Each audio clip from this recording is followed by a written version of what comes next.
Welcome, everybody tuning in. And this is Dawes Tales.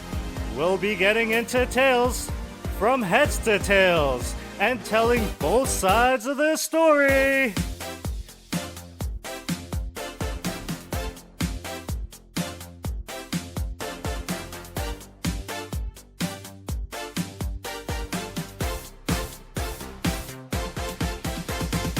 Now, some say that he still owns a waterbed, and that when he has sex, it looks like a choreographed match in the WWE.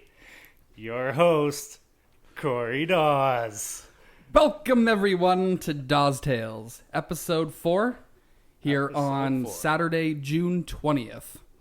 A hot day. Very nice out. Do you like the heat?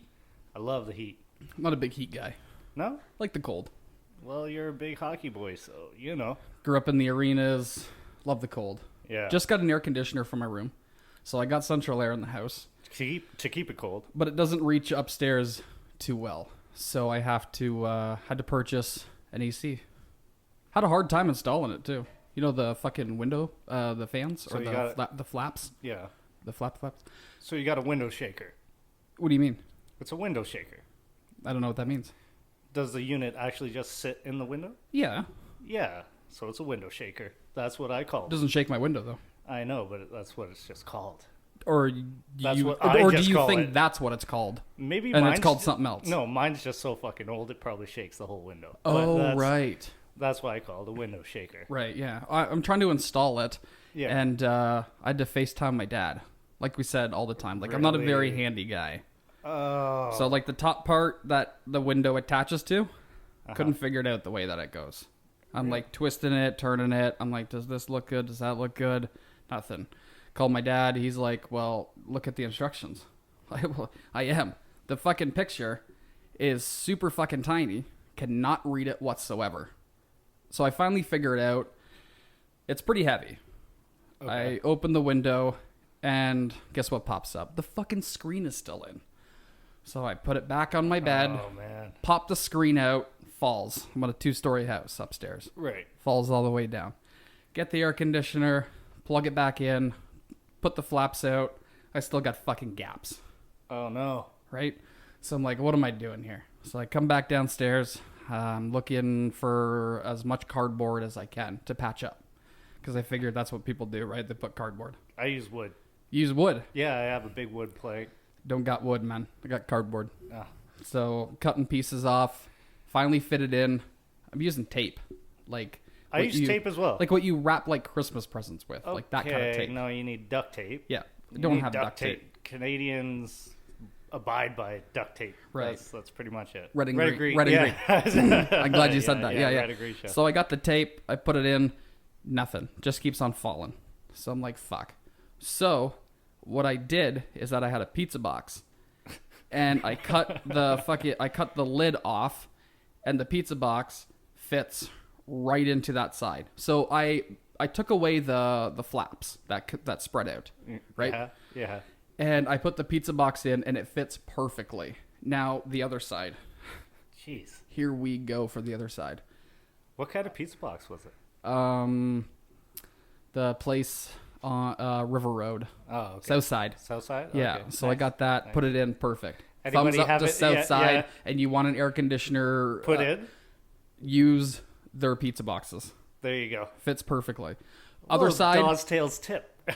other side was a little trickier because I couldn't find anything to go. So I'm digging through underneath my stairs and in the closet there, and I found a Blundstone box.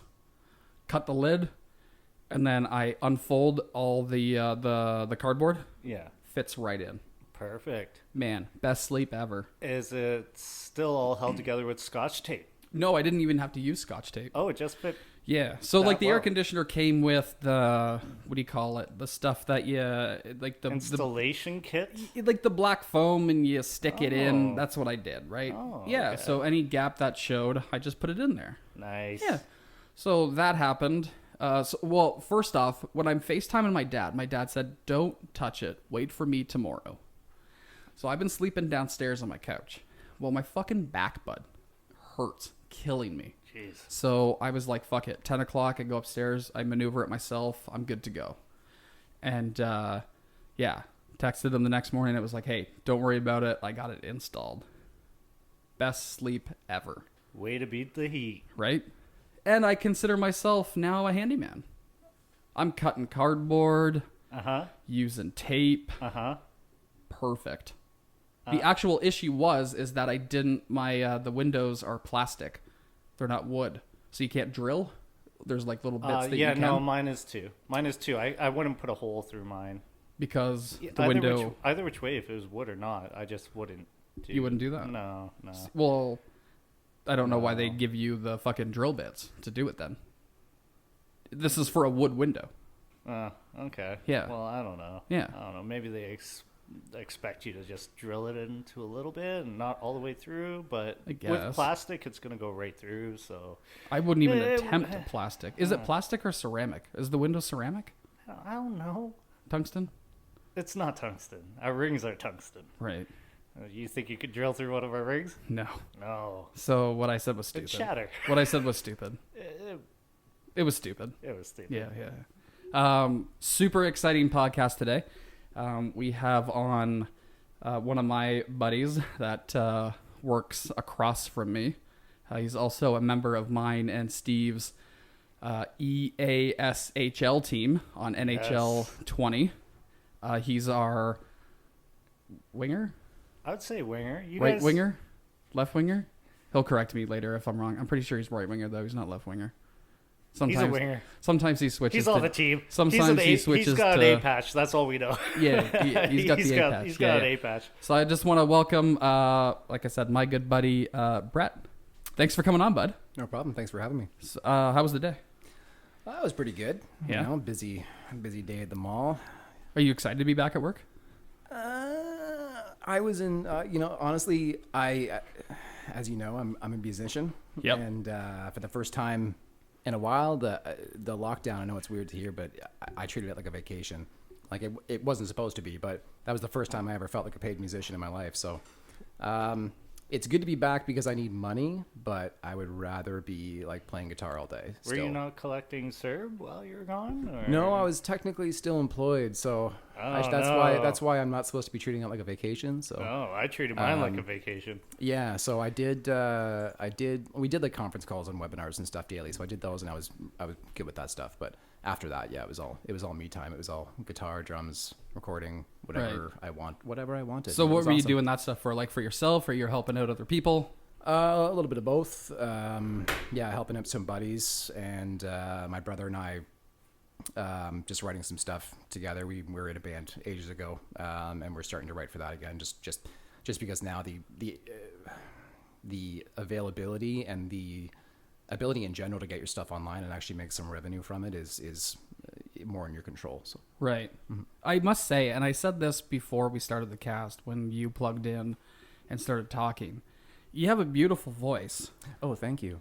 Like, it's a radio voice. Yeah, like beautiful's an I don't even know the word. It'll probably come to me at the end of the cast, but man, like it would be awesome if I could have like a hypnosis tape of me trying to quit something and then you talking and then or like a sleep remedy, like something constant like reassurance. Yeah, like telling me to stop having sex all the time. Stop having sex all the time. Yeah, see, done. I'm not even gonna do it for a while now after that. Wow. Just stop it. Yeah. How perfect was that though? That was great. So what you play various instruments, I'm assuming. Yes, I was technically a drummer first and then guitar player. Okay. And yeah, just those two well. And I play bass, but not well. Okay. So drummer and bass. That's pretty much it. No, drummer and guitar. Drummer yeah. and guitar. Guitar. Like no like, bass. yeah, but you can play bass as I'm well. capable of playing bass because it's like bass players will kill me saying this, but it's basically the same thing. Bass players. No. But there's a big difference in being able to play with your fingers and playing consistently. That's actually a serious challenge. So bass players out there, settle down. Right. So, Dawsy, Shoot. weren't you in a band at one point? Yeah, I was in a band at one point. I had shout out producer Hop. Sometimes he's on the mic, sometimes he's in the back. Today he's in the back, just watching. He's looking good. What's he drinking back there?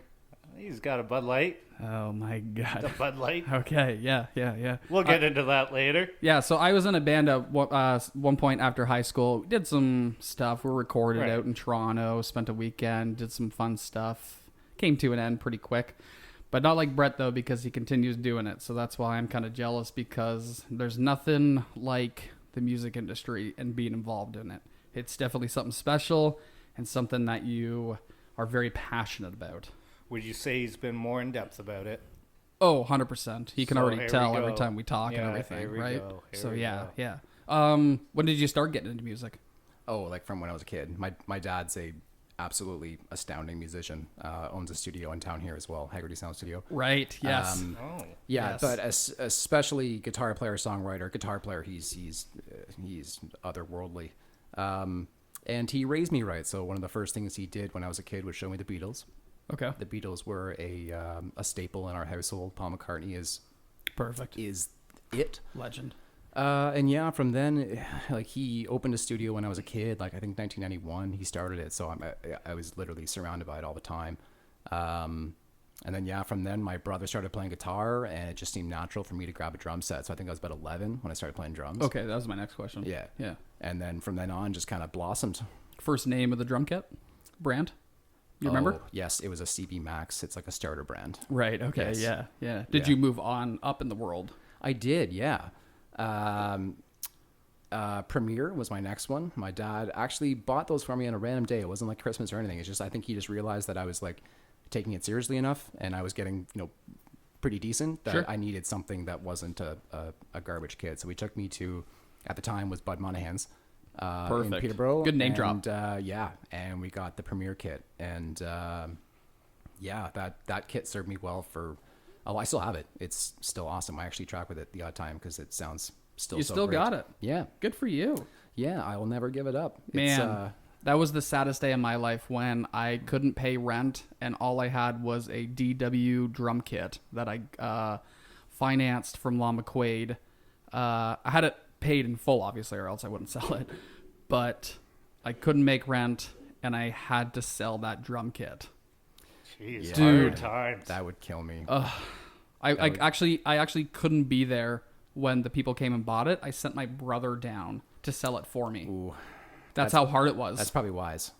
Right? I've tried to sell instruments before. Like I debated putting one of my Strats on Kijiji once, and just to test, I tried to put it, like I grabbed it and tried to put it away in the case. Yeah. And I couldn't even do it. No Like doubt. that's when I know. Like as soon as I put it in, I almost closed it. I was like, nope. Fucking back sad. on the rack. I can't do it, man. Oh, shit. Can't. I would starve before like that. You must have been desperate because yeah, that. Well, yeah, like I wasn't moving back home or anything. Yeah. Right? Like it's just like me and the girlfriend at the time. Like I needed to do it. So I called my brother up. I was like, hey, get down here. Yeah, man. That's. And you don't want to see me cry. Like, I can imagine it being a very ugly crier. like it's pathetic. Yeah. It's really, really bad. Yeah. Okay.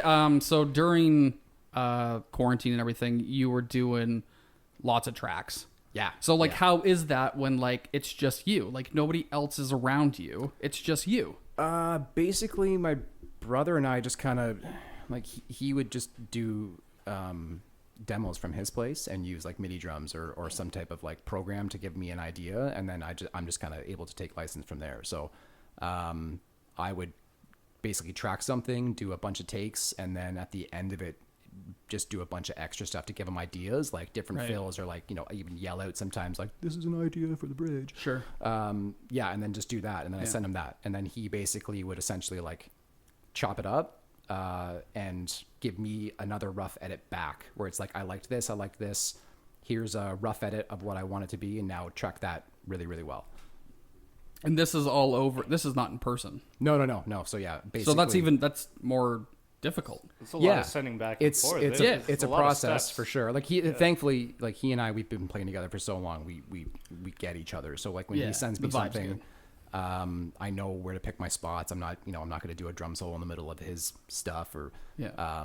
So yeah, usually 90% of the time, what I send back, like my ideas, it's like that's perfect. Like don't change a thing. Right. And then sometimes it's like, oh, actually, what you did there gave me an idea, and I'm totally going to change the song because of it, and we can take it in an entirely different direction. Right.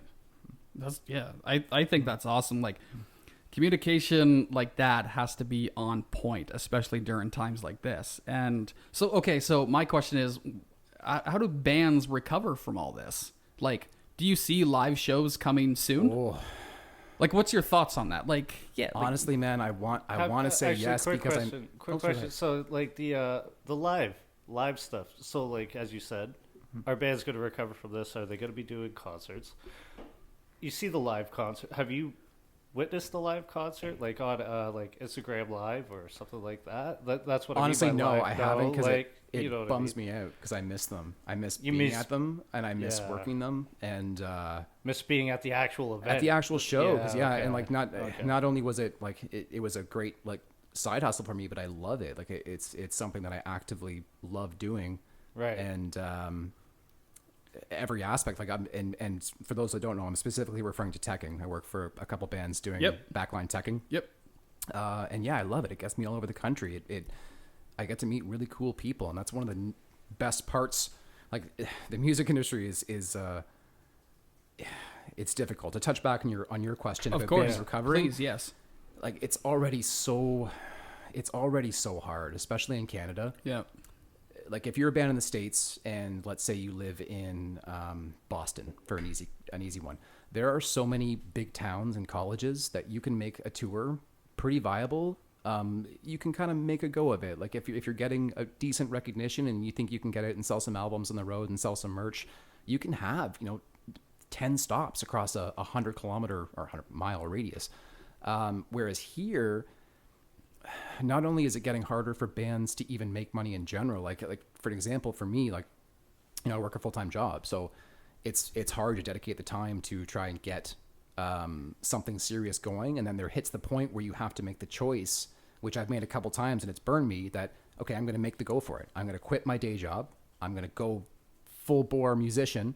And then 4 months later, it's like, oh my God, I'm broke and I'm there's not enough work. And like what we thought was going to happen isn't happening. And yeah, when you're out as a band, touring is expensive, man. Like I'll tell you a story. Like back in 2012, I was in a band called Before the Curtain.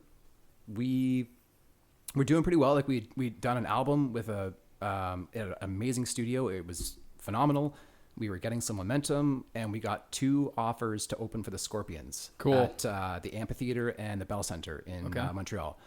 So we'd been not really getting guarantees, which are basically how much money you get. So if a promoter says to you, "Oh, your guarantee is $500," as a band, it means you're walking away from $500. That does not include your expenses, though. So Is that split?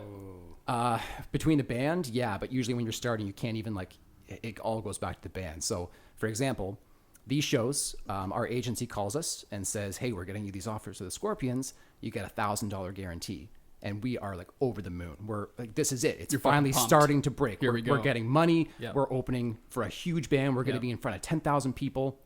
Well, we were such noobs. We had no idea that, big bands that show up to those places, they bring their own PA. They bring their own sound equipment. They bring their own arrays. They bring everything. They bring a stage sometimes.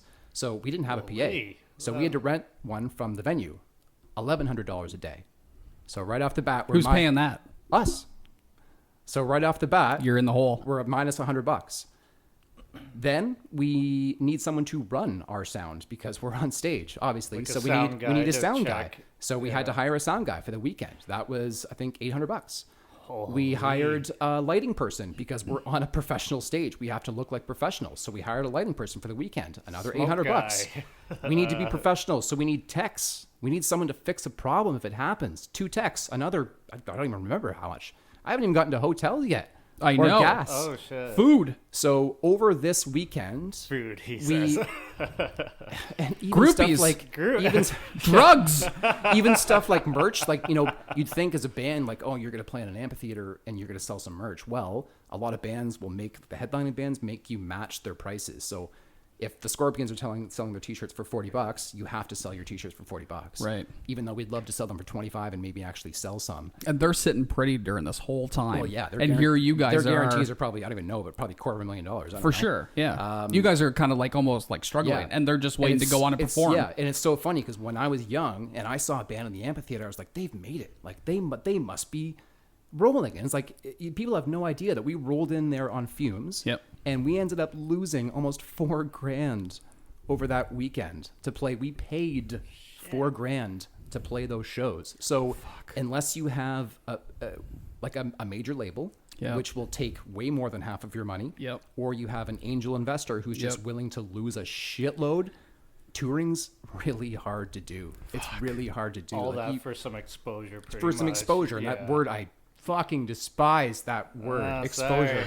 Don't get them going, but It's don't get it's them just going. like that's where this almost started, want man. to, That's where this though. started. Like Yeah. my dad, for example, Yeah. he used to be able to play in a band 6 nights a week for $500 a night. Like they could make it because people were willing to pay that. Right. And then one asshole somewhere started being like, "Oh, I'm going to do it for free because people might, I might get discovered in the fucking Red Dog." You're not going to get discovered in the fucking Red Dog. I'm sorry. It's just not. It's not going to happen. Yep.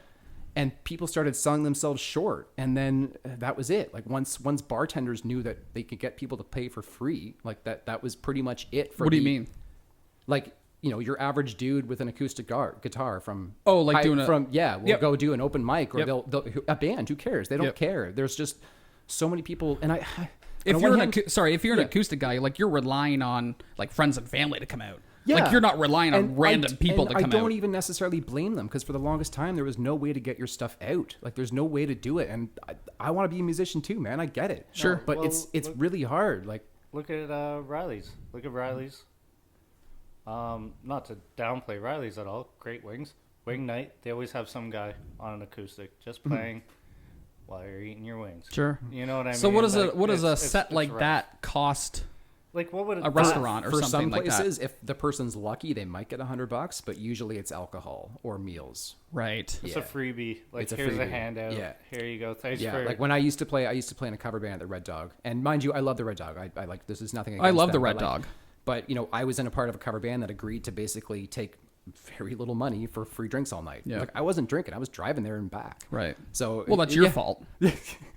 Well, Take a cab. You sound like an idiot to me. I know. Take a cab. I guess, but Well, I guess. No, there's no guessing. I also Yeah. have a drum kit to bring, and I can't leave Right. it overnight at the Red Dog. So Right. there's responsibilities as a musician sometimes that you just can't get out of. Yeah. You That's get how, somebody to pick you up. Well, that's how drop you that's how off. stuff gets broken. You gotta or hire a lost. driver. Well, yeah, costs money. We're talking about yeah, Dawes. Come on. We're talking about like saving money here. Yeah. Right. Like the low end shows. Come on. Yeah, and it's such a different era from like the '80s, where like bands would have crews of 100 people, and now that they have like 1 or 2 people that do 100 jobs, Right. Because they just can't afford otherwise. Yeah. it's So- such a thin margin. So if you're like a band now, like not during like COVID, but like say like the past like couple yeah, I of haven't years, got like there. like that's tough times getting noticed. No, and sorry to go Like really you're back, not getting noticed. I honestly wish I could see it recovering, but I just don't. Not for at least like a year and a half. Not till there's a vaccine. Like I just cannot see them cramming There we go. Yeah. 18,000 people into Yeah. a building, and it being profitable. That's the thing. Like they could do a distancing show, but you can't. No You mosh can't pits. do the Scotiabank place and only fill it with 5,000 people. Right. That costs a shitload of money. There's no way they could make that happen. Like, Yeah. so the only shows I see happening in the near future are acoustic venues, less than 250 people, and people better be willing to pay a premium, because I if was you're gonna say ticket prices gotta go. yeah, up. they're gonna go way up. So if you're a band like I don't know, I'm trying to fit like I don't know, the Arkells or something. Like I would imagine your tickets are going to be well over 100, like 200. I don't know how much, but for them to make a production worth it and Yep. bring the people out that they need to bring, Yeah. yeah, man, it's going to be tough. It's Do you gonna like be the really tough. Arkells? I love the Arkells. Love the Arkells. Did you go see them here in town? I did not. No, Do you ever go see them? I did see them at the Red Dog actually years ago. It was amazing. Still love the Red It was Dog. amazing, man. It was one of the cooler shows I've ever seen. What's the coolest show that you've seen? Paul McCartney at the Air Canada Center, at the time Air Canada Center. Wow. Yeah. And that place was- must have been just fucking Oh, packed. dude, it was like it's funny actually. We waited. My dad's a huge Paul McCartney fan, so we waited outside the Air Canada Center from where he was driving in. Yeah. And he like rolled the window down and did the wave, and he was like from here to that wall away from me, and I fucking lost it. I was like screaming like a girl. Just No like, doubt. "Oh, it's Paul. Holy shit!" Right. How long did you play for? It was like 2 hours. It was amazing. Openers? Was there an opener? I don't even remember, man. He just played by himself? It was Paul McCartney. Who cares? No, I know, but like, I agree totally. Yeah, like Paul Now, McCartney, like mind 5 you, hours I done. did see the Rolling Stones at the Air Canada Centre as well, and the White Stripes opened up for them. Cool. No, they weren't good. White Stripes weren't good. No, I mean, I guess they were the White Stripes, but they're not really my thing. Sounds pretty fucking awesome. But yeah, it wasn't that great. Wasn't that great? Man, I can't even tell you the last show that I went to, and I it sucks, man, because I had an opportunity to go see Kiss with my dad. Ooh, that would have been cool. Couldn't do it though, just with work and stuff. Yeah. So sister's boyfriend went with him, Scotiabank Center. It was Kiss, and I can't remember the opener, but the guy came out, and he was playing music, but he was also like doing paintings as he's like playing music. Weird. Yeah, wasn't that weird? That's very weird. I wish I knew the guy. I wouldn't go to a Kiss show expecting that. Right? Yeah. It was super weird. But like the fucking merch, like the cost of the merch when you go to one of these shows. Yeah, because insane. Well, that's the thing, because bands realize that's the only way they can kind of get some extra cash that actually maybe ends up in their pocket. Right. Once you pay for the gas and the hotels if you need it, or the food, or like you're stealing rider food at that point. Like you're basically taking sandwich kits and sandwich trays are your best friend, loaves of bread and cold meat. Like you bring that shit with you when you leave a show, and that's what you eat on the way home. Like it's slim pickings, man. When you're starting out, it's really like I'm taking cold cuts in with me. No, like the venue will provide you some type of a rider, which comes out of your guarantee sometimes, though. So you gotta be careful about that shit. I thought you were talking fan. I'm going in with a jacket full of cold cuts, making a sub right on the spot. But like because you're so poor, like that's your meal for the day. So when Right. you leave the show, it's like you bring that shit with you because that might be all you get until whenever the next one is. Sure. Yeah. Producer Hoppy in the back just got a question. Actually, you were talking about shows. I've actually heard that the rumor is what they're talking about maybe is doing like a drive-in theater where they do a concert. What's your thoughts on like doing a concert where you're all sitting in a car like a festival? I think it could be possible if two conditions are met. One is there's major corporate sponsorship, and two, that it's televised and people pay to watch it. Because same deal, like you'd have to cram, like you can do a festival type thing, but the cost and logistics of doing that right now, like I was thinking about this the other day, even unloading a truck is kind of a challenge right now without getting severely close to people. So yeah, the logistics involved, because it just cuts down so many number of people. Instead of being able to fit 20,000 people in a field, they can now fit maybe, 1,000 cars and 4,000 people. So we'll go back to like Woodstock days. We go back to the same thing with ticket prices. Like, are you willing to pay $1,000 for that ticket to see some really good bands? If so, then yeah, they'll do it for sure. If not, then there has to be some company out there that's willing to take a gamble and dump a lot of money into the show, not necessarily knowing it's going to come back, and maybe gamble that somebody pays for it. But I can't honestly. There's not many acts in Canada that I think could really rock that and make it like a national event. Like that would have been like the Tragically Hip years ago, but sadly, that's it, right? Like, and I can't think of anyone else. Like Neil Peart is gone. Like Rush can't do it. Like I cannot. I don't know if you guys can of a Canadian act right now that could command a national TV audience of 1 million people to justify this. No I don't know, clue. man. I don't know, because it's not even like you can't even do like a SARS stock type of thing, right? Because you can't. That's exactly what we're talking about. We can't get people close to each other, so it's really tough. And it sucks because like we're talking bands, like the full on band set. But like if you have like an individual artist, it's probably a little easier. And I'm going like big names, like if Justin Bieber had a concert or something like that, like outside, like that place is gonna be fucking jam packed. Yeah, absolutely. Do you know what I mean? But for a band to come in, drummer, singer, bass, rhythm guitar, electric guitar, lead guitar, lead vocals, the whole thing. Who's that band going to be right now? Yeah, I don't know. I really don't know. Yeah, like that's fucking tough. Because again, it's just such a massive overhead on the cost to like even like staging is expensive. The crews to put them together is expensive. Like you need cranes, you need forklifts, you need so much stuff to get it going. And then for the bands, like they need a guarantee. they need to make sure that they're not doing this in a waste of money. So to be able to make sure it's worth it for them to pack up all their stuff and, you know, pay someone like me to do that. Right. So yeah, it's really, I don't honestly see it happening bigger than $250 for a while. I mean, barring, like, let's say if it goes away, then maybe, but I don't really necessarily see it going away anytime soon. So. I'm going to go back to, like, the whole, you know, band, rock star, we're badass motherfuckers and stuff. Do you think bands are going to care about COVID? Yes.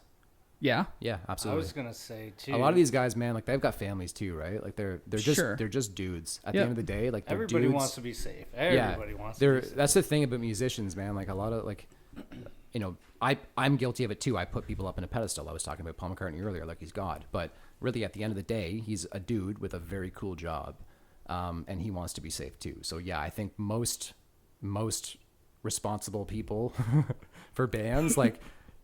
Are gonna care. It's such a they're gonna care because it's such a hard, like, even for a band green room, like how, like for my, like how do I make sure all day I can't sit in front of the door and make sure nobody else goes in but them, like it's a tough one.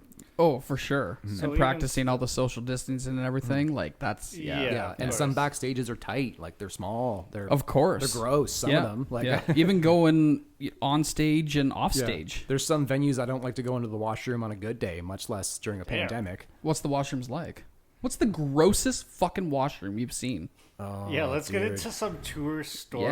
Yeah, nice with call, Steve. Brett. Yeah. Like that's what I want to get Yeah. into, is actually hearing some tour stories, like grossest washrooms. I'm Great thinking- answer. You think of a story, just Great let question. us know. We don't got there's all a lot, night. There's a but- lot of places. I'm trying to think like of the absolute grossest. There's been we'll some get grossest. we'll I don't get want to trash producer the Hoppy cities to cut. though. Don't trash There's the cities. There's some places, like there was a place we went to in Victoria called the Capitol Ballroom. And I love Which- Victoria. I love the city too. Love Now, Victoria. and I will give them a bit, because I was really pissed that day because we had played a show the day before in Nanaimo in one of the most beautiful buildings I've ever been in, and to go from that to this place, which it wasn't even that bad, but they had a 40 fucking staircase load in. And we got heavy shit, man. Like, we have some heavy shit. Like, our console had to go up that stairs. Hold on, there's 40 stairs to get up. Yeah, like a fucking, like, dude, like, you'd think of a place like this would have an elevator And you or a got lift, huge right? ass fucking amps Yeah. and all your gear and everything. Or maybe we Oh. could just play in a fucking different venue. Oh, man. Like, that was the last one of the tour. And, yeah, that day fucking murdered me. And actually, funny story, I got walked in on that shitty bathroom. I was literally taking a shit, and someone comes into the bathroom and they're mopping, and like I can see the mop on the floor, and I'm like, yo, like, occupado, I'm in here, and no difference. And then they start mopping against the door, so they're like pushing against the door. I'm like, yo, and then all of a sudden the door just busts open. The dude was wearing headphones, you couldn't hear I was just shit. about to say he's probably wearing So headphones. yeah, he fucking like lets out a yelp, and I'm like, fuck, get out of here.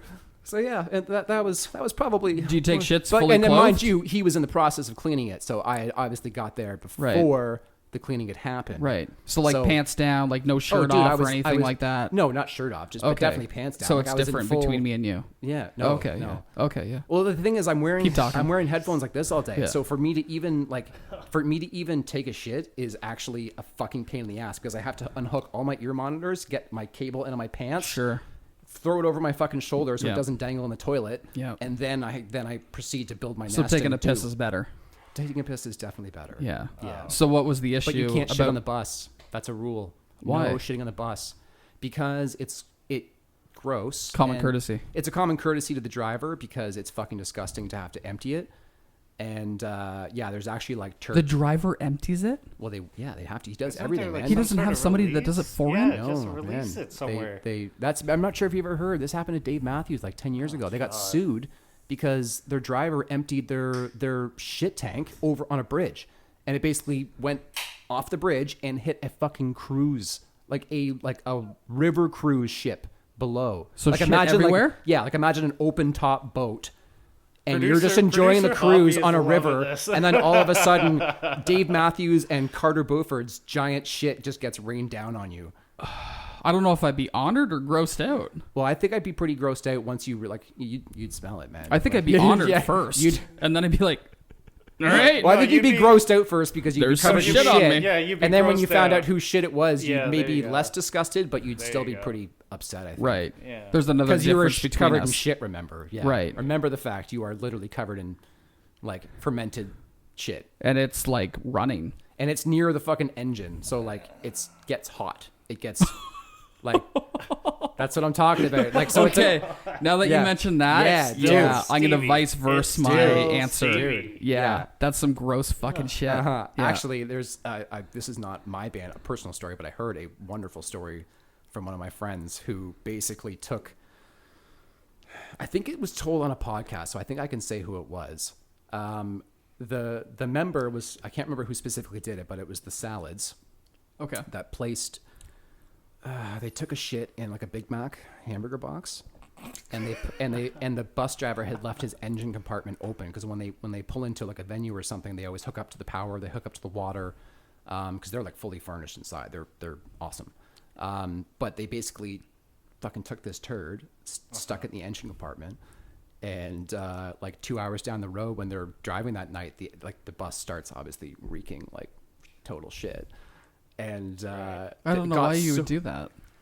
Well, because they were This gross is and they tour liked. life, Yeah, bud. this was Tour like they were life. kind What of. are you I can't asking remember the band that questions? did it. I can't remember the band they were against, but they kind of had like a rivalry, a prank rivalry going back and forth. Okay, that makes sense now. So this was a revenge for some other shit related prank, probably. right. But yeah, it got so bad they had to pull the bus over. Like they were like everyone was fucking gagging on the inside because again, engine hot. Sure.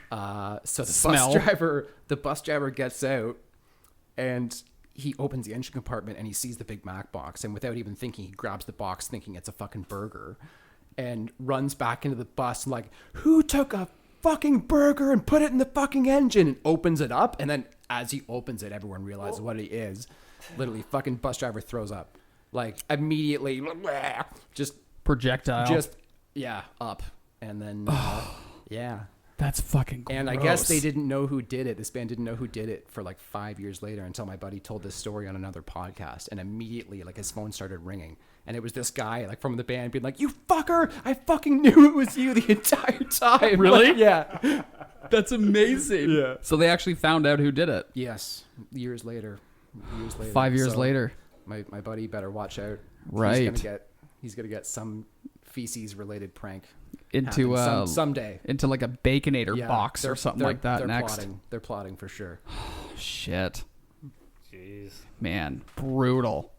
Yeah. Like back to the touring because I'm kind of into Yeah, it. no, yeah, no, like go in. Victoria. So like where else have you gone Oh shit! Everywhere. that you have like cool stories about? Oh man, literally like the only place I haven't been are the territories now. Actually, PEI. I've been to PEI, but not for band related How stuff. did you like PEI? I love PEI. Actually, Beautiful. I didn't appreciate it as a kid, but I'd like to go back because I You think I'd good, appreciate it Dawes? more now. Yeah, definitely. But yeah, man, I've been all over the place, literally from one coast to the other, from St. John's to Victoria. So, That's big. cooler. Like there's certain days where you don't honestly get to spend a lot of time in the city. Like I can say it's like, oh, I've been to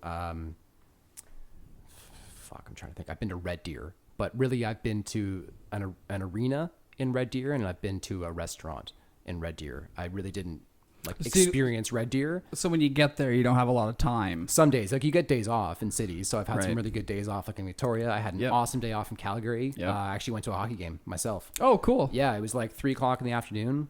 I asked the guys, I'm like, Calgary's playing Buffalo tonight. Like, I don't care who they're playing. I just want to be in the Saddle Dome once in Right. my life. Yeah.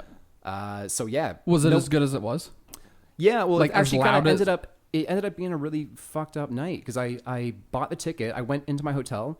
Never bought anything from Ticketmaster off the time, so I created a Ticketmaster account, bought the ticket, went to the Saddle Dome. No one else wanted to go with me, so I just bought one. Whatever. It was one You of went these by like- yourself? yeah. It was just one of these like Ticketmaster like verified resale tickets. Okay. So they was like, oh, guarantee you won't get fucked for sure. So I go to the arena. They scan my ticket. They're like, no, it's already been used. Jeez. Oh fuck! So I So go you to got the- fucked. I got fucked. So yeah, I go to the Not in a ticket good booth. way. Not in a good way. No. So I go to the Ticketmaster booth and they're like, yeah, like somebody, like basically your ticket was transferred out of your account like 15 minutes after you created it, and then it was transferred like 2 or 3 other times, and someone checked in with that ticket Holy fuck. like 15 minutes ago. I was like, so you're telling me if I were to go into the arena right now, into seat like 303A, there's You're some gonna fucking find that- asshole you're gonna find that sitting in guy. my seat. And they're like, basically, yeah, but you don't have a ticket, and there's none. There's basically none left. So they're like, well, you can call Ticketmaster. So I call Ticketmaster.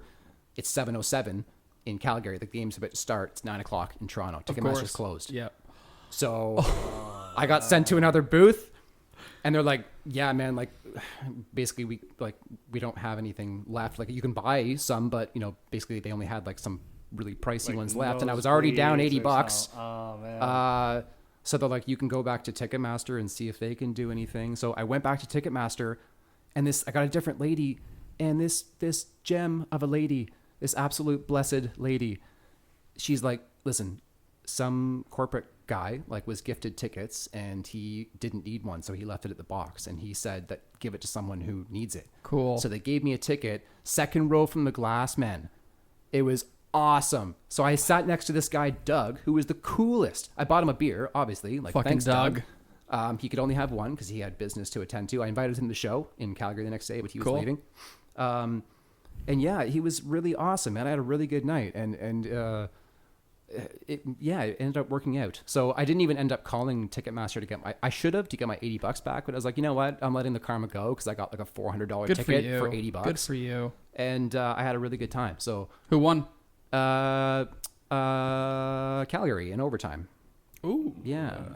It was Okay. good. Yeah. And you don't even like either or team. No, but like, dude, like I never sat that close Hockey at an Live, NHL Saddle game. Dome. Like I've been to tons of NHL games, but I'm Yeah. always up high. So Right. the first time someone got crunched against the boards that close, Boom. oh my God, man. Like I lit up like a 10-year-old. it. It was like, oh man, like this is, yeah, totally, absolutely. Let's go. Like Let's you're fucking do in it. you're Yeah. in the game itself. yeah, absolutely. Nothing like watching it at home. And it's weird because I'd never really gotten into a game that I wasn't like emotionally attached to. That was the first time that I'd really, not really enjoyed, but like, you watch Olympics, you're emotionally attached. You watch your team, you're emotionally attached. Right. That was the first time when I just sat down and I could just watch a hockey game and not give a shit who won. Yeah. And it was But really you nice. were really involved. And Yeah. You wanted But to yeah, see it was right there. Exactly, It felt like yeah. you felt like you were literally And in it the was a action. stadium that you've never been in. You were like, I want to see this. Oh yeah, for sure. Right there and then. And it's a weird arena, man. You can't see the other side from like the top. So if you're on the top of one side, you can't see the other side because It the does. roof dips down. I don't deep. get it. Oh, What? the Saddle Dome. Yes, Yeah, yes, yeah. yes. Oh, I yeah. understand now. Yeah. Because Dawes, you were stuck at an area, and you couldn't see depending on whatever it was. Like I remember you were sending Snapchat stories. You went to a Leafs game, Yep. and it was great. But I noticed from your snaps, I was like, I can't see the fucking home or the away depending on what period it was. I was like, I how know. can Did I tell you about this, Brett? Yeah, it was great No? great seats, but except for the fact there's like this pillar Yeah. that literally sticks Yeah. out. And I think we're getting into some hockey talk. Yeah, but We're- let me we're tell yeah, you what yeah. happened first. No, so this is hockey talk, so get into some hockey talk. so Mike Dawes. Goldsmith, great fucking guy. Yeah.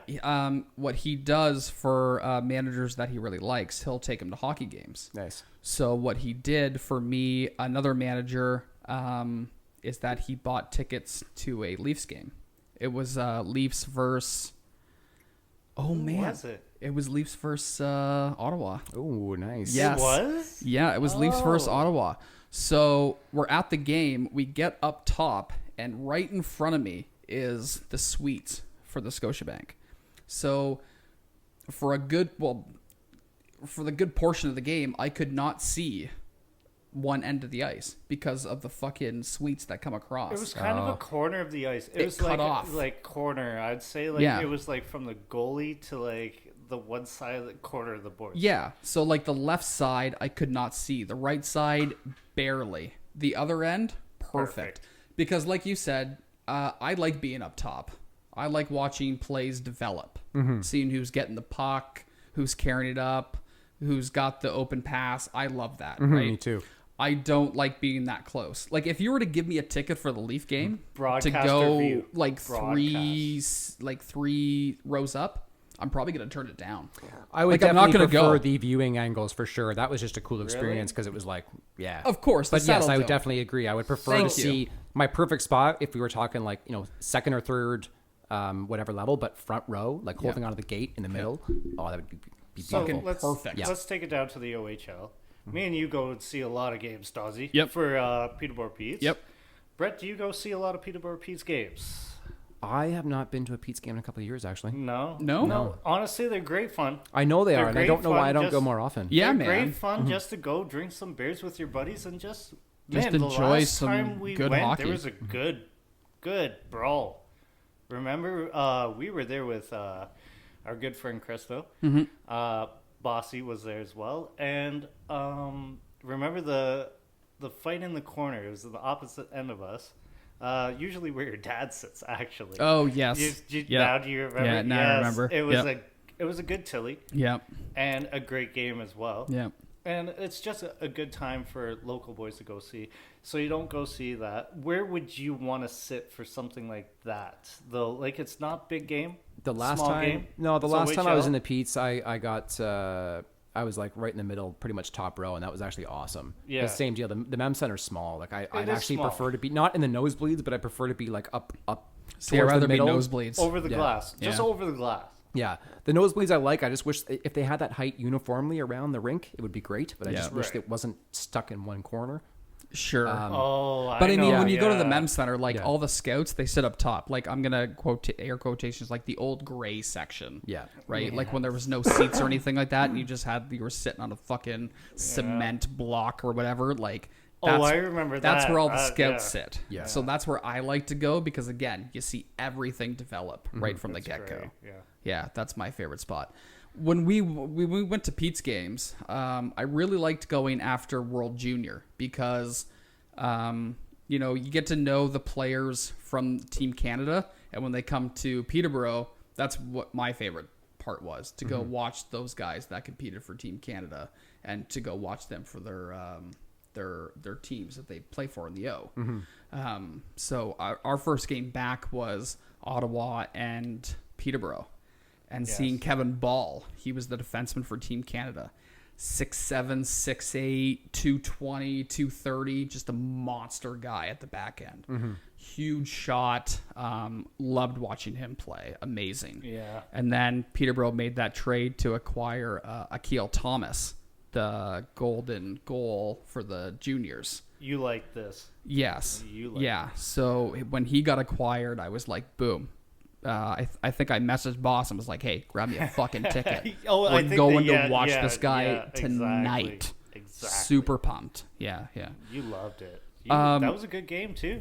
Fucking That was a great game, too. man. I miss the O, man. Like I said, like if you're gonna give me a ticket to go watch like the Pete's, it depends. Like if we're watching the Pete's against I don't know, some shit team or something like that, but I have to know a player on the other end for me to go and watch. Right. Because realistically, for me, I'm waiting for that guy to come on the ice so I can actually watch the game. Other than that, don't really give a fuck what's going on, to be honest. Really? Yeah. Okay. That's just me though. Yeah, one of the last games talking I to a saw, season holder. not one of the last games, like maybe 4 or 5 games ago, was Connor McDavid. Oh, you seen him play? Yeah, and dude, like I've never rooted against the Pete's more. It's like I love the Pete's, Really? but like, dude, it's like he was just lighting it up, and I just wanted to see. It was one of the coolest things ever. Yeah. Do you remember one of his line mates at that time? Oh, Because he would play for you right now, I bud. know, my God. Come on. Look at No, Dawsey. I'm Dawsey failing, I'm loves it failing, right I'm now. failing. Now, I'm dying. here's the thing, though. I don't, like, I think I'm 90% right, but I'm pretty sure his line mate I'm in pretty that- sure it's Formenton, but I don't. Oh, no. Connor Brown. I'm thinking it was Connor Brown. Line mates. Was it? In the O. Of course. How old's Connor McDavid? Now he's like, Well, 'cause Connor Brown's almost he's 20. a- He's 26. Connor McDavid's around. Austin Oh, maybe it's Matthews. not Connor or Connor Brown. Oh, McDavid's shit. not. No, McDavid's the same McDavid age is around- like what, 22? No, Yeah, I wanna say 23. I think he's 23. Yeah, okay. Okay, so it wasn't Yeah. Connor Brown. Sorry. Yeah. you are. There is somebody, and it's actually bothering me who I can't. But I feel like it's Formenton, but I only feel 70% confident in that answer. I'd probably agree with you now, to be honest, and Yeah. not me. Fuck what I said, because it's definitely not Connor Brown. Yeah, no, I don't think it's Connor Brown because Yeah. he would have Now been like Brett he would have Tales. been like borderline a Leaf by that point. Yes, Yeah. after that, that's what I started thinking. Yeah. Yeah, So a filthy Leaf. was how gonna- did it feel when you knew when I invited you on this podcast and you were coming to a house that is surrounded with blue and white. Oh, dude, let me here tell we you go. a quick Going back little to- story. Go for I it. once NHL. Here we go. went to a game in Ottawa. Mm-hmm. That was probably I want to say 80, but I really want to say more 90% blue and white in that arena. And this guy got so hammered, I ended up telling my entire section to go fuck themselves and giving them the finger. Because I tried to start a Go Sens Go chant, and I got booed in my own section. That's how bad the blue and white... Were you the only Sens fan Pretty much, yeah. in that section? Pretty much, yeah. Okay. And I was with my brother and my cousin, who are diehard Leafs fans, and their buddy who was also a diehard Love Leafs them. fan. Yeah, get them on the cast. Yeah, they're great Yeah. people, You- except for their hockey fan They choices. sound You like can it. go. They sound like it. They sound like it. But yeah, oh man, I was overboard that night. Like that was one of those nights that I drank a lot before I went. I drank a lot when I was there. Because you knew they were playing the Leafs. Ottawa lost, so I was in a feisty fucking mood when we were leaving. It was an overtime. No, shootout. They lost in a shootout. Okay. Who was it? It was Kyle Wellwood that scored that. To give you an example of when this was, Right. Kyle Wellwood. And my God, yeah, I was an angry man that night. And I tried to start the chant, got booed, and basically stood up and gave everyone the double up, like, fuck you, Wow. fuck you, fuck you. Holy. Just like the entire section. Yeah. And my brother and my friends were like, "Get the fuck up." That's ruthless. Oh man, well, fuck them. They're in my house. I know. But It's my house. and we I was said- embarrassed. we said this multiple times, like, I would never do that because you're a good friend of mine. Yeah. I would never treat Ottawa that way.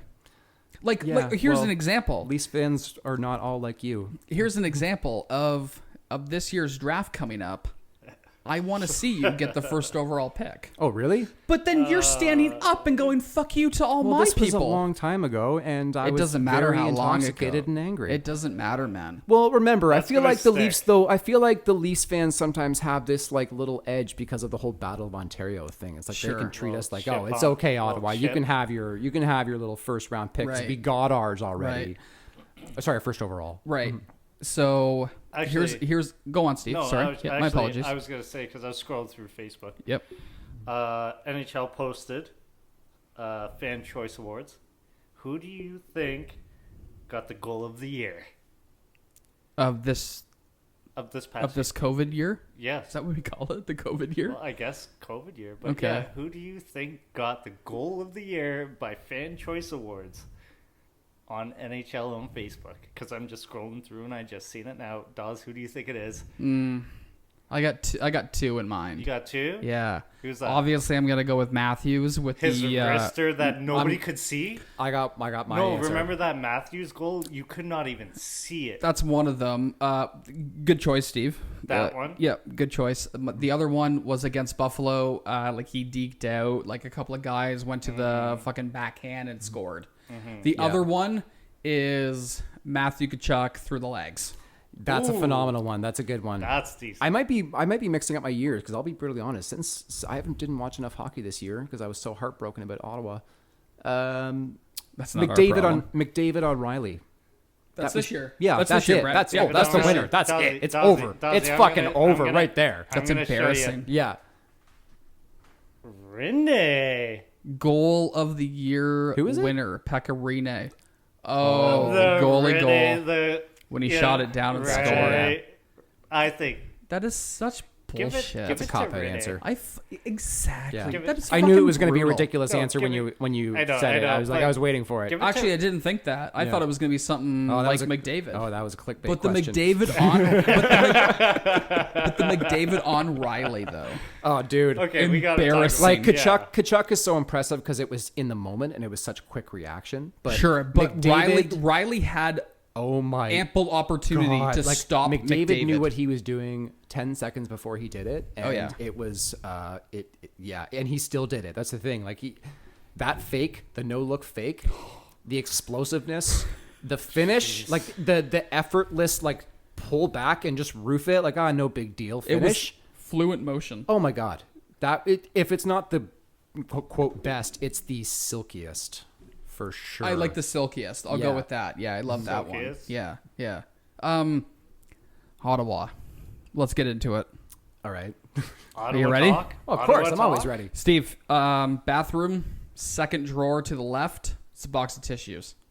grab them, Yeah. bring them out. Oh, I don't need them. Set them in front of hold Brett. on, need no, them. because he might No, need them. you don't understand. Nothing can hurt me about Ottawa since May 26, 2017. Chris Kunitz already hurt me more than you two ever possibly could.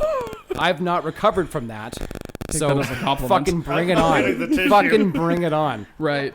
Yeah. Well, What tell do you it. want Go to for throw? it. You could fucking reverse the draft lottery right now and Yeah. make Ottawa draft, like Yeah. pick for drafting 30 and 31st, and that wouldn't hurt me as much. Okay. Just sidetrack here. Last night I got home from work.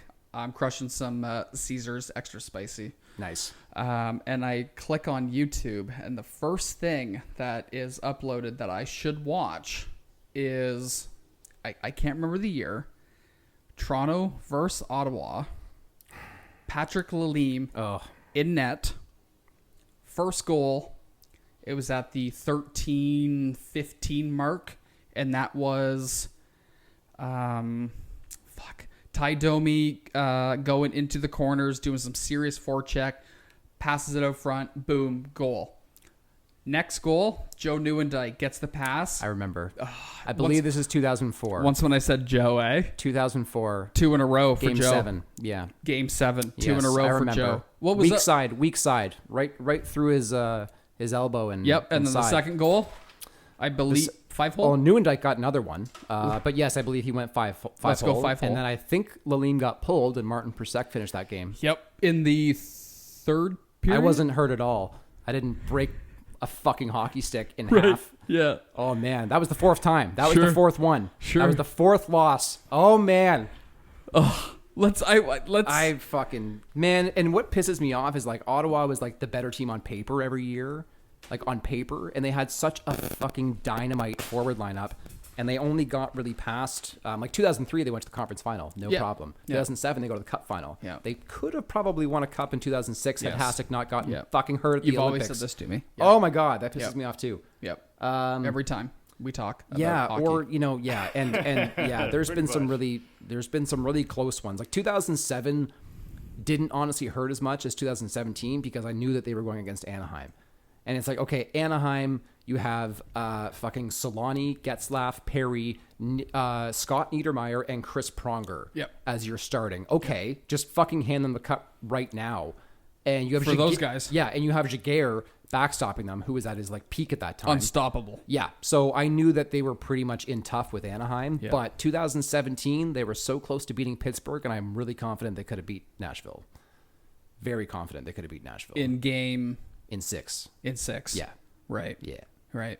So with Ottawa coming up to this season now, like, fuck, man. Like I said, like I really hope you guys win the first overall pick. And honestly, I should actually correct because I actually did want Toronto to get better, and I was jealous when Dubas got hired because I wanted Ottawa to have someone with that forward-thinking mindset and someone who was able to recognize when it maybe is time to just fucking start over. I'm glad you said that. So yeah, I wanted them to be good because I want the Battle of Ontario back because I want redemption. We've talked about this. I want it. I Yeah. need it in my life. Yeah. Like I just want to witness I really it. wished it could have I been don't need Alfredson, it. man. Like I wanted Alfie to fucking slay that demon. Like I wanted Alfie to be the one. Right. And especially after you crushed Tucker into the boards. Oh, that was great. And then the fake throw stick after Sunday. that was awesome. That was one of my favorites. That was too. a good one. Yeah. Yeah. So it wasn't him, sadly, and he should have retired as senator. The Detroit thing never should have happened. Side note. And but yeah, I want the Battle of Ontario to be good again. I want there to be consequence of that because Toronto started to get good and Ottawa sucks. But And the now- Battle of Ontario, yeah. it's not going to be the same. Like we're strictly basing this Battle of Ontario off of speed and skill.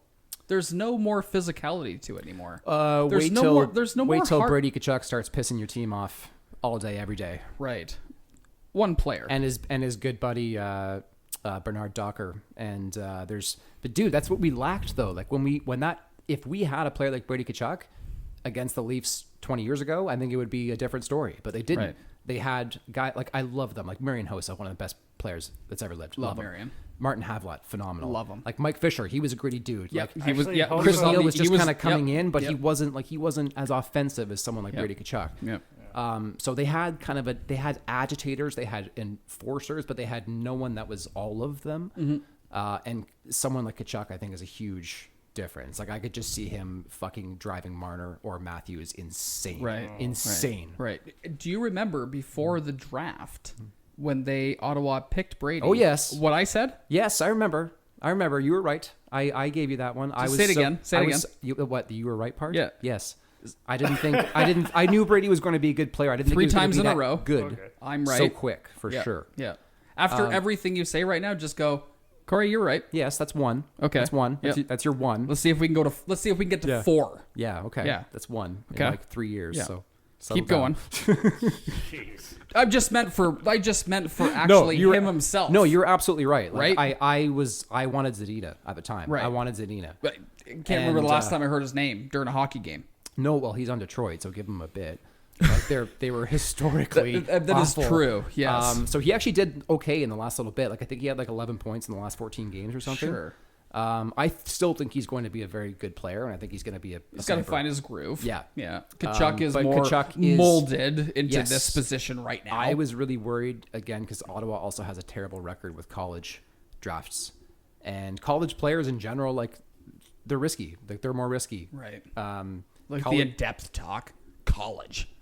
that's changing. Like the NCAA is becoming a much better, like more competitive league. But for a long it's time, huge. like it was very rare that someone that came out of college actually ended up being a star. Unless you were not in the Frozen Four, you're probably not getting drafted. yes, and unless you score like 2 points per game in that league, like You're we're pretty not much even nothing. talking about you. Yeah. Exactly. Yeah. Like Johnny Gaudreau or something like that. Yeah. Good name. Yeah, I like that. Yeah. You want to see Ottawa win the draft. Obviously. Where do you think it follows after that? Do you want to see a 1-2? Do you want to see a 1-3, 1-4? Well, obviously 1-2 would be nice. You want to see a 1-2. Yeah. Yeah. Yeah. What do you think about the new NHL rules about going into, for example, Montreal beats Pittsburgh. Pittsburgh beats Montreal. Pittsburgh now has a chance to get into the top 5 of the draft. Sorry, we're talking about the play-in? Yes. Oh, the lottery changes you're talking Yes. about. Yes. Honestly, I didn't have, as long as their percentages are what they would have been, I didn't have a problem with that because I like they would have earned one anyways, right? Like Right. if they had not finished the season and they were part of the 15 teams that didn't make it, Yeah. they would have earned that right. So as long Right. as their percentages aren't entirely fucked up because Yeah. of this, which I don't think I've seen from anything they are, I'm totally fine with that. I think actually their percentages might be less if I remember. I think they're more evenly distributed across the bottom, those teams, but I might be wrong. But, Really? like tiny amount though. Like It's fraction very of a percent, tiny, like but I mean, fraction, it could yeah. happen. It could like happen, for weird sure. things have happened. Oh, for sure. In the yeah. draft time. Yeah. Like I'm not like I get that could have happened regardless. So the 14th team, whether it's a 1% or 0.1, I can't remember. They do have a shot for sure. Right. It's just not realistically Right. going to happen. They have a shot at top 3. Right. Yeah. Right. So, the play-in tournament happens. I know, you're a huge Sens fan. Does the hockey interest you when it comes back?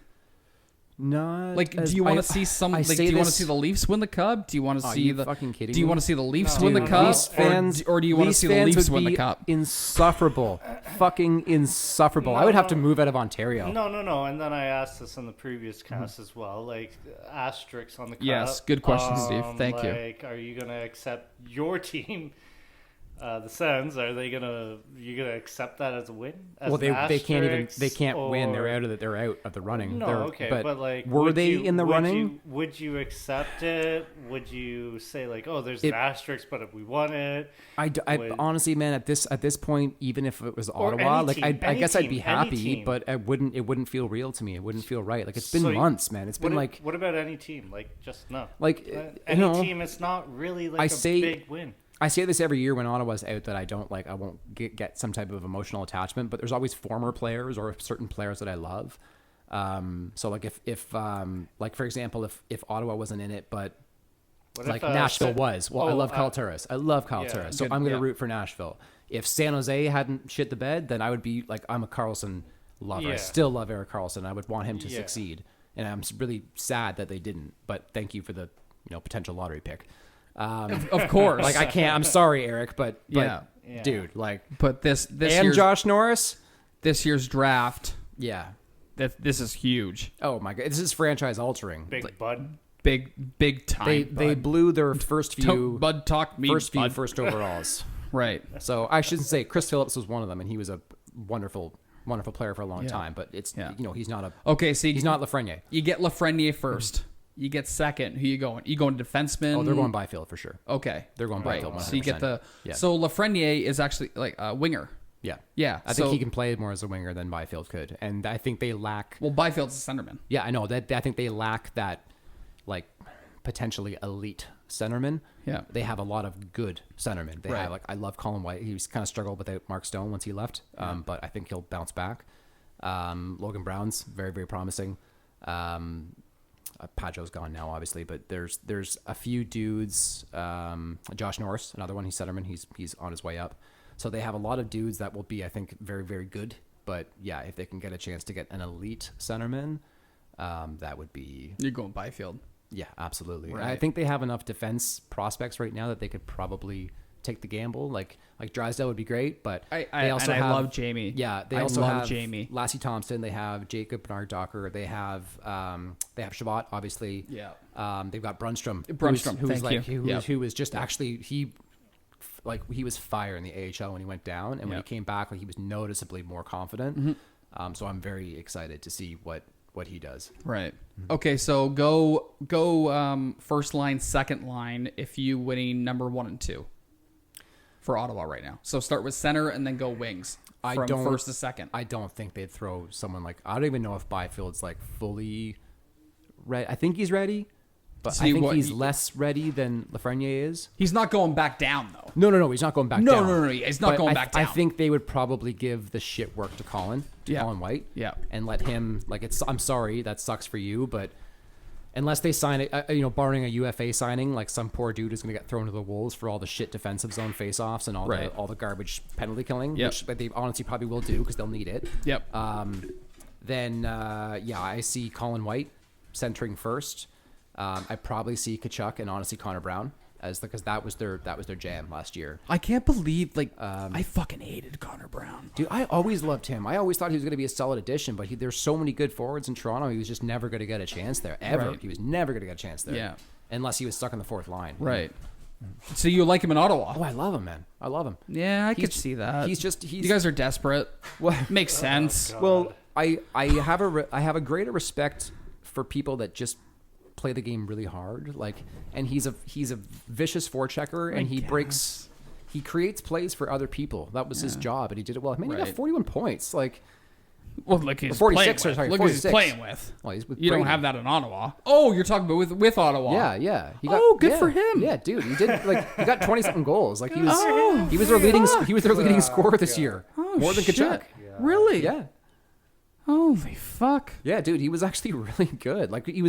He's not I'm not pretending he's a first line player, but he's totally acceptable as a tweener right now between 2 and 3. Right. And then that that allows Lafreniere to get pushed down to line 2 and actually have some depth going. And then I would assume. So you're okay. So go your first line again. Sorry. So say that again. It would be Kachuk, White, and Brown. Okay. Kachuk, Connor, White, and Brown. Yeah, right. Connor Brown. Right. And then second, I would imagine would be, assuming again Lafreniere, probably Byfield there, or Chris Tierney, maybe Chris Tierney. Okay, yeah, good call. And then allow Byfield to take some even really protected minutes on the third, right, and give him some power play time. Yeah. And then for the other winger, honestly, man, it's really a shit show because there's so many prospects. It's fucking tough. Dude, there's Josh Norris, there's Alex Formenton, there's Logan Brown, there's I'm gonna miss some because there's just so many promising dudes who are top 6 potential. Sure. And Alex Formenton is so fast though. I Yep. see him getting an edge. Yeah, for sure. And we talked Belleville probably would have won the Calder Cup. I feel like they would. They had a good shot. They had a ridiculously good shot. They really were good shot. destroying the league towards the end of it. Yeah, which I was surprised to be honest. Well, that's the thing. They're all, and I was most impressed because there's very few vets on that team. They were all 2021 rookies. Yeah, they're just smoking. Yeah. Those 5 the people that I mentioned were pretty much point per game in the AHL, all of them. Yep. Which is fucking impressive. Which is really, really good. Yeah. Yeah. And new arena, probably gets the fire going with them. Yeah. Yeah, Well, man. Good players is the best thing, and they had a lot of them, especially having guys like Brunstrom down there for a while. Like they had decent enough defense down there already, but like obviously you saw Ottawa basically filled their NHL roster with the least they could and let the kids develop in a winning environment, which I think was actually probably for the best. Yeah. So what we do on this cast, and we got producer Hop that actually can back this up on us. We're Leaf fans, right? We love the Leafs, Of course. Everybody, yeah. Bleed salute blue and to, white. Producer Hop, he just gave me the salute. Yeah, we're all loves there. it. My question for you is, I want to know someone else's opinion because, we're biased. We're biased over you're here. a huge hockey fan. You know the inside and outs. I just want to know your opinion on Mike Babcock. Ooh, I didn't expect that. Okay. I didn't expect that one. I just want to know, obviously when Mike got hired, it was a new era for the Leafs, right? So it was completely different from what it is now. Right move, firing him? Did you like him? What did you not like about him? I'm basing this all off of a different fan base opinion. And a die-hard fan base opinion. Yeah. Mind you. Well, I always honestly thought he was overrated, to be brutally honest, because he was gifted an all-star team in Detroit. Let's Of be course. honest. Yeah. Like, And every Team Canada is an all. it's gifted. Dude, I could coach the fucking Team Canada to Right. win Olympic golds. Yeah. Like I could at least give it a fair shot by saying, "Hey guys, can you just go out there and like do your thing?" Yeah. Literally, speech over. Right. Done. Done. Yeah. It's like I don't even think maybe their he's- systems won't I don't jive even that think well, he's but given a speech. that's the thing. Their systems don't even they barely have time to work on their systems anyways. Like if you knew some systems, like let's do a 1-2-2, it's like okay, done. Literally it. They know what to do for the most part. They'll figure it out. I don't know, because I'm not like a huge hockey fan, but I think you have it right. Like even I could even maybe do it, and I'm not the biggest. With the amount of I'm not- talent, yeah, you think that exactly. the guys could sort it out themselves. Exactly. So yeah, like Steve, you Babcock, could I do it. never gave him Have any it- credit for Hey Olympic boys, gold. go out there, have fun. Yeah. Yeah. Okay, So, that's that. I would literally go to Sidney Crosby and be like, "Hey man, just pick out the fucking lines. Hey man, kind You're of. good to go." Yeah. hey man. Yeah. I've Hey, man. always wished that some teams would give certain players more advice like that. I've always wondered, do GMs go to a player and be like, "Yo, if I trade this player, like, how badly is it going to piss you off?" I guarantee you that's what happens in Pittsburgh with Crosby. I feel like it guarantee does. you- It definitely happens with Eichel. We know that. I think it happens a lot. Look where that led to. Yeah. What's that documentary on Netflix about it? About the grinders. I guarantee you, it's gonna be about that. Not the grinders. The enforcers. The enforcers. Yeah. Yeah. Like I guarantee you, it's like that because Wayne said he's not going somewhere with it. He's not going to LA Right. without certain people behind his back because he doesn't want to deal with the shit. Yeah. No. So And I I Sorry, go ahead. guarantee no. I guarantee you that's how it is nowadays. And I guarantee you if it was fucking with an Olympic team, it's going to be great. It's Yeah. going to be great. And Either which I way think it with was that the- many people. Ice think it was the right Guardians. decision Ice to, Guardians is what you're talking about Ice on the Guardians. Netflix. There Thank it you. is. There it Yes. is. Yeah. Okay. Yeah. But I think it was the right decision for the Leafs to fire him. I think teams get one. Like I think you get one coach firing before you need to start looking at personnel, because if you know It there were can't kind of rumblings before it that can't they be personnel weren't on the Leafs though. jiving. You can't fire Brendan Shanahan. No, you can't fire Brendan Shanahan, and that's fine. And I meant team like on ice personnel. Sure, Like okay. the hockey team, the Yep. players. Yep. You get one coach firing, and then Yep. you need to start looking at which players are the problems. Okay. And then ship them out. And that's Gone. if you believe that you have the right team. Yep. If you believe Yep. you've built, like for Dubas, like as you know, I've been a big supporter. I think they've needed some better Because of the defense. analytics. That's it. Well, not just the analytics. I think I'm a big fan of playing the game fucking at fast, aggressive speed. Like, and I think he's built a team to do that. Right. And I think if they just had a little bit better defense and got a hot run from from Freddie. Yep.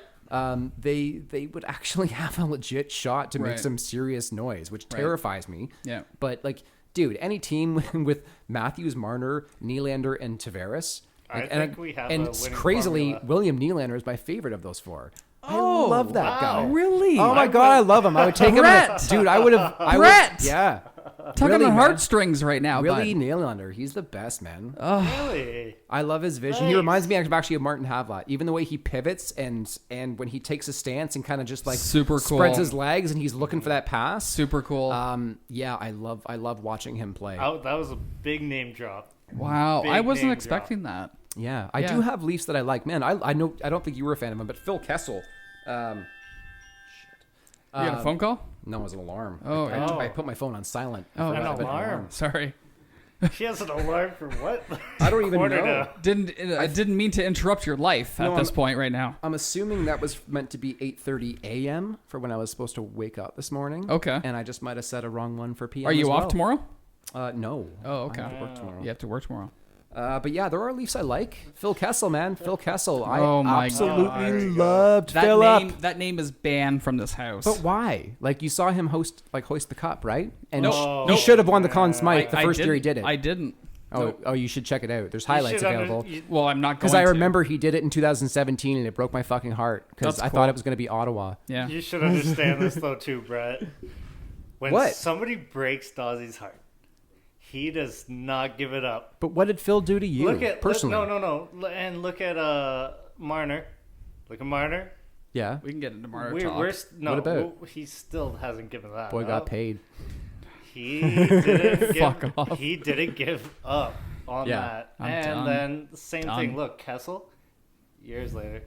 Well, he let does me not ask you a care. question. He does Go not for it. care. When He does not when care. Willie was holding out, did you harbor these negative feelings? Same negative feelings toward Willie? I think you did. I'm pretty sure you did.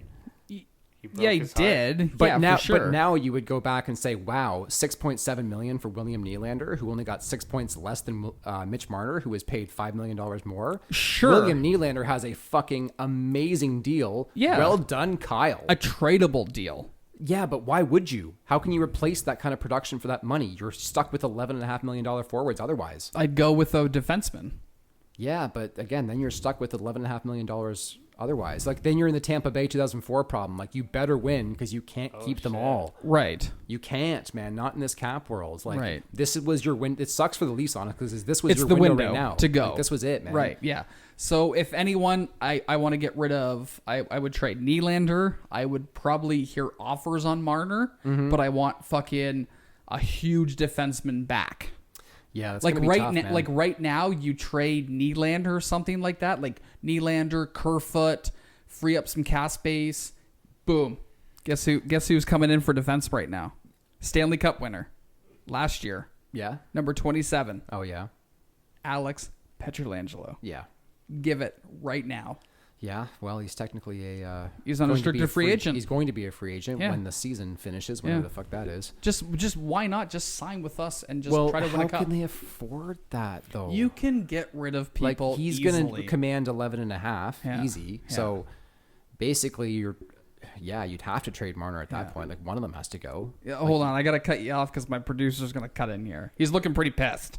No, you guys just totally brought up Pietrangelo, so I just wanted to ask, do you think that in this whole thing, if he is going to be going, all these teams get put into one city, like whatever, do you think there's going to be some form of like illegal tampering where one team happens to... The rumor is while a game's going on, it's going to be just like House League, where your game ends, they're going to flood the ice, two other teams are going to jump on the ice, and the team that is changing can go up in the stands and watch the games for when the season picks back up.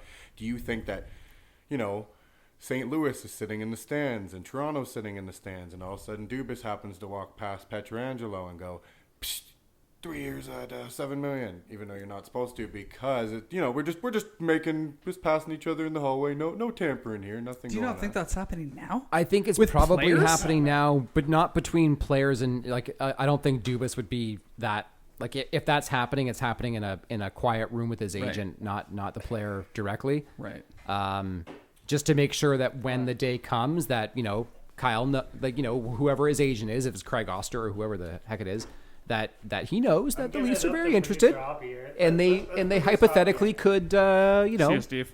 make that type of offer. But yeah, I do think that stuff type of happens. You hear it all the time. Like a perfect example, actually, when I knew that Karlsson was going to get traded was when LA announced the Doughty deal, because it broke like a month and a half before he was quote legally allowed to sign. But then, like, they asked Pierre Dorian, and he was like, "Oh yeah, we're not allowed to talk about it." It's like, well, that's fucking weird because LA seemed to manage it, and no one's finding them. No one's like coming down and taking pics for tampering. Right. So why can they do it and you can't? It's because Right. you're not genuinely making a fucking offer. That's Right. why. So that's Right. when it clicked. It was like, he's gone. Yeah. And my heart broke.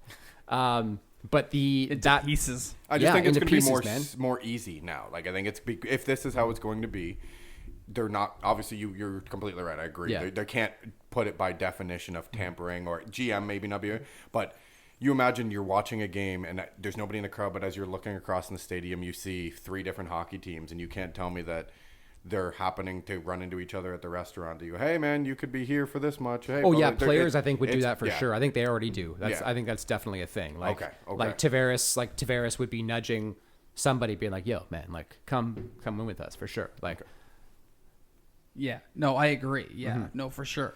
But I think like at some points right now, you can't tell me that none of these guys are like buddies off the ice, like texting each other. you think they're not? No, I think they are. Oh, yeah, they are, Like for they sure, don't yeah. need fucking hockey to come No, no, back no, and be no, like, no. hey, like I Yeah, see no, no. across from the fucking building. Yeah. Let's fucking talk about coming to play here and winning a Stanley Cup. Yeah. They're Oh, doing yeah. this fucking. They're doing it now. Yeah, I think like they're human, man. Like they're thinking of their future. They're not. Yeah, they're not idiots. There's dudes who are stuck in probably some really bad bad places that they know they want out of. Yeah. Jack Eichel. Jack Eichel could be Yeah. one. Yeah. Yeah. I don't even see where someone I don't even see where Jack Yeah. Eichel would go. Yeah, someone like Patrick Laine, I don't see ever playing a game for Winnipeg again. Really? So, he hates it there, man. You know he hates it there. What about Buff? Oh, he's done for sure. Big buff. Do you see him coming back? No, how could he now? He's gonna be so like, why would you even bother? Oh, bud. Like, Leafs? dude, you think he like, with all due respect to Bufflin, like with the weight he plays at and the intensity he needs to be effective, I would not trust him coming back from a 12-month or whoever knows how long it will be absence. Right. I would not, like, if it was a Out of shape. low risk thing, and I would also have to make sure he's in the right mental state, because like if he's coming into the room, I want it to be because he's going to mentor the kids. That's what I would want him to do. Like, Right. I would want his presence in the room Kind of and like on the ice. Kind of like So a Yager deal back if- then. yeah, if- 1 year, 1 mil. Yeah, There you exactly. go. If he That's what came I'm in thinking. and he was dedicated to winning and he wanted to do it, it's like, Yeah. yeah, sure, man. But if Yeah. he's like, well, kind of, it's like, I know, I don't want any like people half on board right now. Right. Like it's harsh, but that's what you need to win the cup. It's like, do you want to win the cup or not? Like, Right. is if you do, you're welcome here. If not, get the fuck out. Yeah. I mean, there's lots of teams that would be interested in Buff. Oh yeah, I think they Right. would be, but they would need assurances that he's been like, dude, You're- like, you're getting all the I didn't even testing want to done. touch it, but like there's been tons of stories like that he's shown up to camp overweight and like severely I know. overweight. Yeah, for sure. Yeah. Like I yeah. think one of them was like 330 one year he showed up or something. 330. It was a ridiculous number.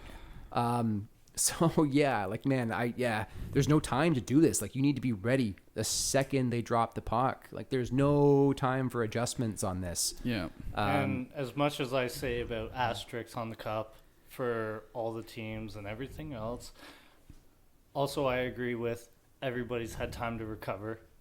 You have people off injury lists. We're going into a Stanley Cup Finals here now with people who are been injured that they would have still been injured, and they have the time now to recover. So I think it's going to be more exciting. As much as I say it's going to be an asterisk, I think everyone's going to be at their top health, except for the fact, Dawsey, you said this to me, Yeah. Matthews. That's the thing. Yeah. I was just gonna say, like, what happens? Like, Matthews. one Yeah. player Like, gets it and they pull him out. Didn't you not say Freddie too? Yeah. See, that's Freddie too. that's one of the Or is that reports I rumor? saw. Is That's that one of a the rumor? reports I I didn't see saw Freddie. Is that a rumor? is that both of them had it because they roomed together. Or Oh, they lived together. And so Arizona, Florida had some very high peaks with COVID recently. right. Yeah, With well, Florida's still on the way up. With everything opening, right? See, I thought this whole hiatus would have been great because, sure, asterisks, For injuries, absolutely, you're but right. every- yeah. everything COVID, else. different story. Yeah, Yeah. exactly. I wasn't expecting Matthews. Yeah. And I don't think Or Freddie, Montreal's made a so- decision on Max Domi yet either. So, yeah. No, and I don't think they have as well. Yeah. And I haven't seen anything else related to like other NHL stars. It's just Dawes said Yeah, that. it just and feels I like- haven't- No, I but haven't seen Tampa it. Bay had to close down their facilities saw that, because yeah. 11 players. Yeah.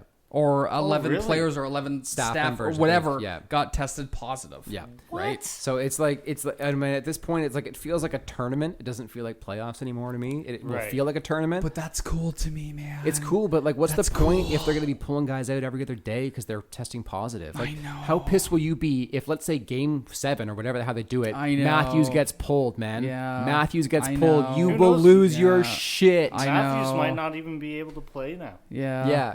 Or imagine that they have to take out Freddie for precaution. Yeah. Exactly. They have to take out something like Marner. Oh, he's gone. He's for Who precaution. fucking cares Get the about goddamn Marner? Zamboni driver in there. Who gives a shit Yeah, about Marner? get old David Ayers in there. Yeah, get him in there. Fuck. I can't. Yeah, I wouldn't even get into it. Oh, the David Ayers thing? No, I don't even give a shit about the David Ayers Oh. thing. I'm talking about Marner. Oh, yeah. Oh, jeez. That's a different story. I will say, There you all go. I'll say about Marner is that I think he was a bit too aggressive too soon. But if he continues Thank to, you. if he continues, I think to I'm gonna be a peak- Suns fan now. Well, if he continues to increase, though, that deal sadly Welcome will be aboard. pretty decent in a couple of years. But like, he needs to produce like now because he asked for it, and like people thought the same thing about Willie. But again, like to me, I knew 6.7 was fun. That's amazing. Yeah. and that's going to be even a steal 2 years down the road when he's still a point per game, and that costs $12.5 million now in the NHL. Yeah, that's a steal of a deal. And Marner, like, yeah, I think he's well within his right to do it, but now you have to produce like an $11.5 million player. You gotta play like And that. Not do that in 2 years when it's like, okay, well now your cap hit's worth it and it's Yeah. more reasonable. It's Yeah. like, no, now. Because your 1-2 punch with Marner is that you're either gonna play with Matthews or you're gonna play with Tavares. Yeah.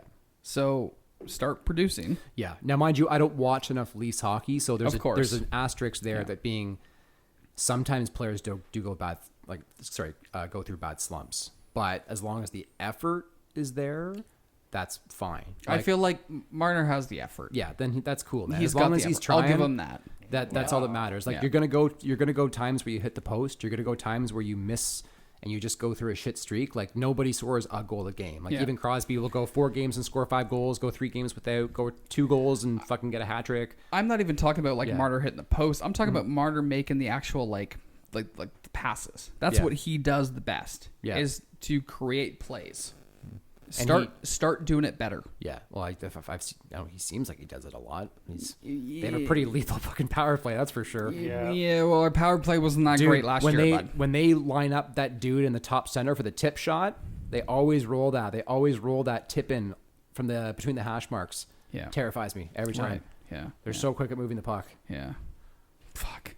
and they're so ready for those tips too. That's why I don't know. I think Marner's all 4 of them really, like, they're phenomenal players, but Marner, I think, is the most, like, his hockey IQ, I think, is probably the highest. Like, his vision's the best. Out of everyone on He the reminds team, me of Spezza. Like, there's goods like Spezza. Jesus, Yeah, Spezza. love There's Spezza. a There's good- like there's you a got to good take some name good with the drop bad. right there. Like Yeah. he's gonna Hope make I- some dumb drop passes. I hope they bring but- Spets back. Yeah, I know yeah. they're talking to him right now to bring him back. Whether it's like league min, 1 mil, whatever. Yeah. I hope he comes back. Yeah. because And, he like- is the Patrick Marleau. Yeah. Of what we had 2 years ago. Yeah.